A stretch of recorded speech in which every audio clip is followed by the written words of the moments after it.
Hello and welcome, my friends and viewers, to this week's episode of Legendlore, where I draw and talk about monsters, characters, gods, and other things from D&D 5th edition and other tabletop role-playing games, all while giving a small but quickly digestible history about them. Together we'll go over their history within the game, how they're utilized in the modern edition, and how you guys can utilize them in your own games. This week, for our first video in 2025, we're going to be returning to Curse of Strahd to cover the titular man himself, the Lord of Barovia, the Agent of Vampire, and arguably one of D&D's most memed to hell and back villains, Count Strahd Von Zarovich. Getting right into it, Strahd Von Zarovich is D&D's big archetypal vampire villain, similar to how Vecna is the big Lich villain and Lord Soth is the Death Knight villain.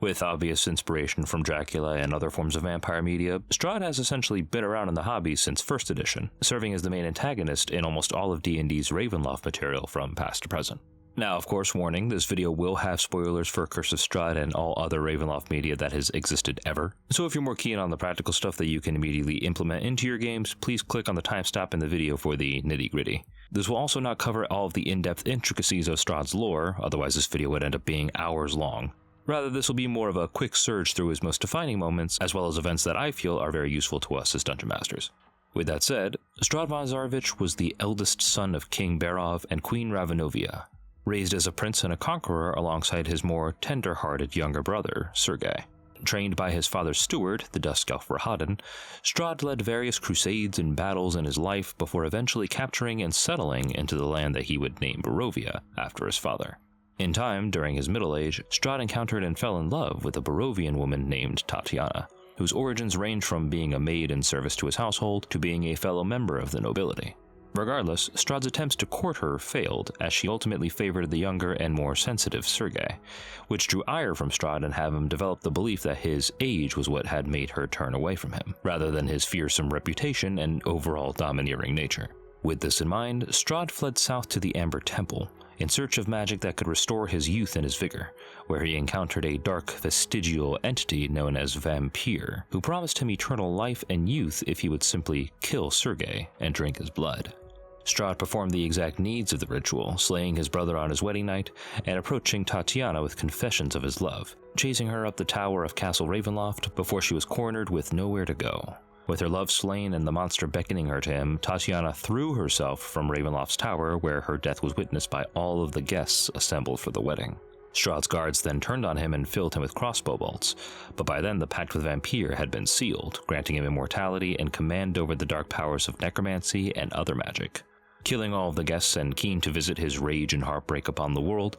the gods themselves saw to it that Ravenloft, Barovia, Strahd, and Vampire were all broken away from the material realm, cast into the Shadowfell as a pocket dimension known as a demiplane of dread. From there, Strahd ruled and terrorized his lands in a cage of his own making, his only purpose becoming the pursuit of the constantly reforming reincarnations of Tatiana, believing that earning her love would be the key that he needed to free himself from his own imprisonment. From here, other classic D&D characters encountered Strahd by passing into his realm, such as the Bard Volo, the Death Knight Lord Soth, Aslan Rex the Lich who rules his own demiplane, and of course the Archmage Mordenkainen, who was said to have dueled and been defeated by Strahd during one of Ravenloft's rebellions, casting him down into the mountains with his mind broken and his book and staff lost in the trees, which can be found by the PCs depending on the type of game that you're going to run. In terms of his base appearance, almost every D&D player has an idea of what Strahd looks like, with pale gray skin, blue eyes, fangs, and that dark slick-back hair with bits of gray at the sides. He's often seen wearing his traditional attire of a red and blue shirtcoat lined with silver, as well as ceremonial armor adorned with a gray pelt and a long flowing cape. Now, in terms of Strahd's relationships with other characters, he has quite a few that maintain focus through his stories and the Curse of Strahd adventure itself, so I'll do my best to exemplify the main purpose of these relationships and how they're useful to you as a Dungeon Master from a roleplay perspective. First of all, we have the 3 brides of Strahd who have all been covered in their own videos, which are linked in the description below, starting with Ludmilla Vilasevic, who serves as Strahd's oldest bride, court wizard, and a political expert, educated in the ways of magic and governance, and serving as his advisor and, in my opinion, a surrogate apprentice that Strahd had mentored before turning her into a vampire. Thusly, she is one of the most loyal brides, and is more than willing to put herself on the line in order to protect him from the party.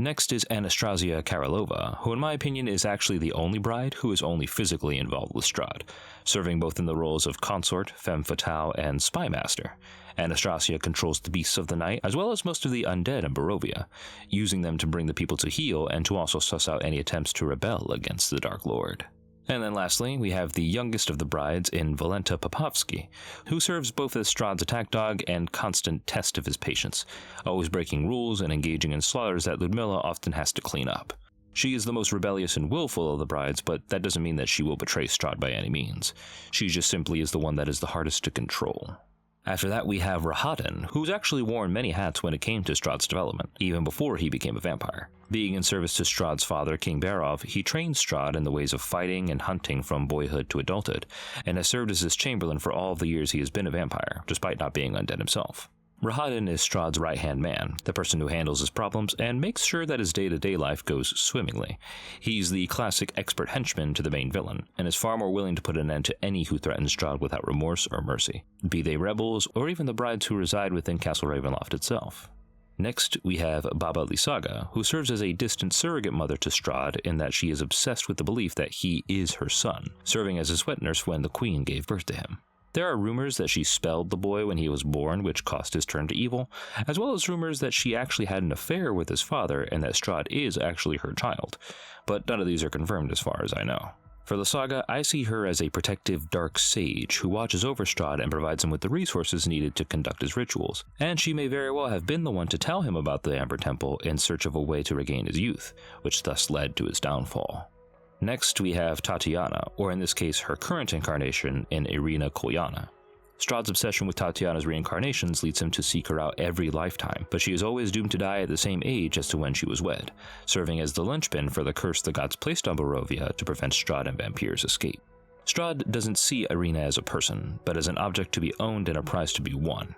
With her, he can finally escape his torment and be with her as he truly intended, blinded to the fact that this is a cycle that has been doomed to repeat itself. Needless to say, Irina is not a fan of Strahd in any way, and thus always tries to flee and avoid him in any way that she can, which oftentimes actually results in her own death. And finally, arguably the most important relationship, despite it never actually being touched upon in the base module,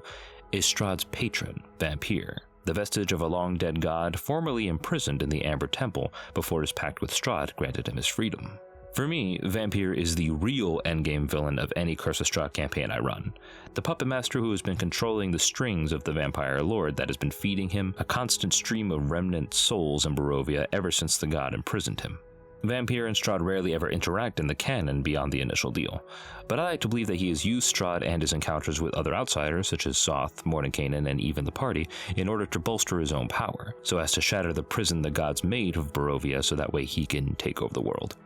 With all that said, when it comes to role-playing Strahd at the table, I personally like to take inspiration from depictions of Dracula such as Claes Bang in the Netflix miniseries, the vampire Regis from The Witcher, the elder vampire Victor from Underworld, with a little spicing of Tywin Lannister from Game of Thrones for that overwhelming sense of power and control. I also don't do the full Transylvanian accent in order to help divorce him from the Dracula association, and to be honest, I feel that players become keen to mock the accent, which in turn makes the character feel less threatening and almost cartoony. Strahd is also distinctly clever and strategic in his approach to courting Tatiana and maintaining power within Ravenloft. He's not the kind of person to attack the party flat out or solve his problems with might until it becomes the very last option.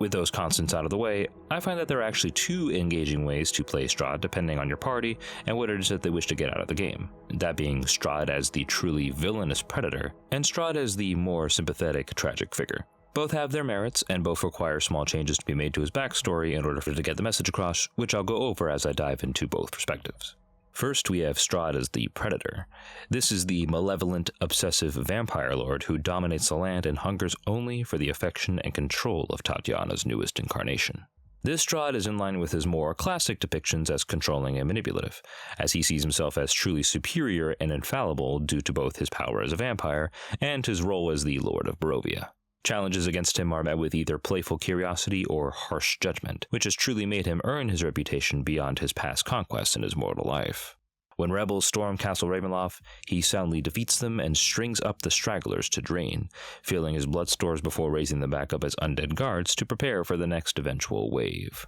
When faced with Irina's refusal to be bound to him, he traps her in his castle and either works his vampiric charm against her, or breaks her willpower down bit by bit through the use of his brides and threats to the people that she cares about. This doesn't mean that she is just a trophy to him, but rather that Strahd's obsession with her comes from the idea that he believes having Tatiana's incarnation love him will break the curse and allow him to be free of his prison in Barovia. It is a means with which to satisfy his need for freedom rather than just a dull, predatory attraction that doesn't really go anywhere. This Strahd is excellent for your turn and burn paladin and cleric groups who just want to mow down undead, set fire to vampires, and storm the castle for a final Castlevania-like showdown. Any empathy given towards this Strahd will be taken advantage of before he either drains the poor sap dry or turns them into a new bride to join his harem. Next, we have Strahd as the tragic and sympathetic figure, which I know is going to get a bunch of classic D&D nerds in a bit of a huff, but hear me out. This will also require some changes to the context of things within his backstory. This Strahd, rather than being the cartoonish, mustache-twirling evil villain, is the subject of manipulation at the hands of everyone around him, from his parents, to his brother, to Vampire and Babili Saga themselves. His father urged him to be a merciless conqueror and soldier. His mother disdained him in favor of his more passionate and soft-hearted brother Sergei. And when he did find and fall in love with Tatiana, it was a genuine love he had felt, but also doubted, believing that Tatiana was only with him out of obligation or fear, given his reputation. Wishing to shed his old form in favor of something that he could remold with youth, and to have a second chance to not be the monster people perceived him to be, Strahd ventured to the Amber Temple at the behest of Babili Saga, where he met the vestige Vampire. There, Vampire offered him a deal, eternal life and youth in exchange for the soul of Sergei, which Strahd refused due to the love that he held for his little brother. I present this idea of Strahd seeking to shed his old form as a way to introduce the concept of Vasily von Holtz, which could have possibly been a name that he would have taken on when he regained his youth in order to break away from the concept of Strahd Von Zarovich as a whole, perhaps maybe running away with Tatiana under this new name.